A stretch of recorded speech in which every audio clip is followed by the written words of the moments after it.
The risks of breeding dogs. As you sit in your living room and play with your puppy, it's easy to ponder what their puppies may look like. Or maybe you don't have a dog and you ponder whether you should get one from a breeder or from a shelter. It is, however, an obstacle when the puppies that you bought or you bred suffer from stuff like hip dysplasia or obstructive airway syndrome. Or maybe you're walking through the shelter and you notice the abundance in dogs. This can stick you with a high amount of vet bills and a copious amount of responsibility. Many of you love dogs. You want dogs, you have dogs, or maybe you want your puppies to have dogs. It is important, however, to understand the risks. All actions have consequences, therefore it's important to be informed of them before making a commitment. I work at Animal Medical Clinic, and I have been the caregiver of sick and recovering dogs. I have seen many surgeries, and I have seen the consequences of poor breeding. Therefore, I feel it is part of my responsibility to inform people of these risks. I have also been the primary and partial caregiver of a French bulldog named Django who suffered from breed-specific risks. Today, I will be talking about the risks of breeding that lead to overpopulation, inbreeding, and complications with brachycephalic breeds. First, overpopulation. There is a drastic amount of animals entering the animal shelter each year. There is also many euthanizations. This is due to surrender, which causes this overpopulation. Breeding may pose a risk to this. According to the Animal Society for the Prevention of Cruelty in Animals, a nationally recognized animal welfare association, approximately 6.3 million companion animals enter the animal shelter each year. Approximately 920,000 of these are euthanized. The immense amount of animals entering and being euthanized may have risks that are due to breeding. There can be less adoptions due to people buying from a breeder. There can also be bred dogs that end up in animal shelters. Next, I will be talking about inbreeding, something that is a high risk for purebred breeds.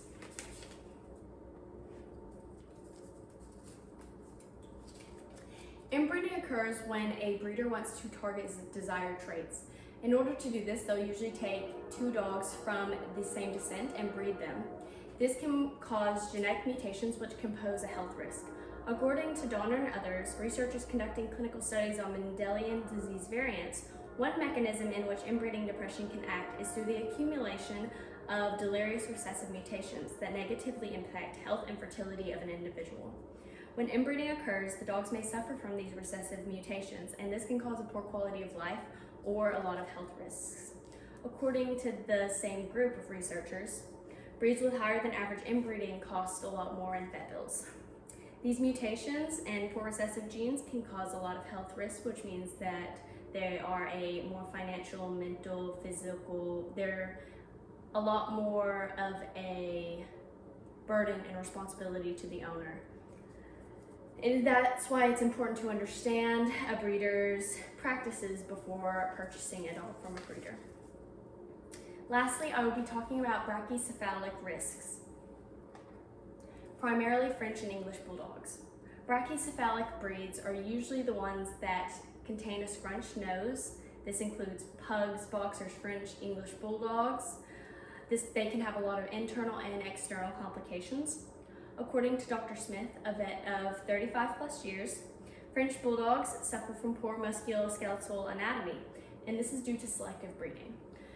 This means that oftentimes breeders will aim for having broad shoulders and narrow hips. This causes 90% of French bulldogs to need a C-section because they can't physically give birth.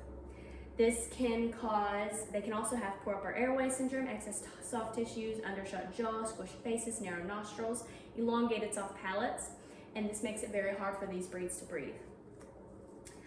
These C-sections cannot physically usually give a natural birth, therefore the C-sections are needed, but with this they also need anesthesia. Anesthesia is a lot more of a risk for these dogs that suffer from these syndromes because their trachea is a lot more narrow. This means that there's a lot more vet surgical risks to these breeds, and many of them need soft palate reconstruction surgery. I have been the partial owner of a French Bulldog named Django who suffered with a lot of these issues. He was not able to eat without throwing up, and oftentimes he would have seizures while he was eating. He couldn't run, he couldn't jump physically. He also was not able to bark.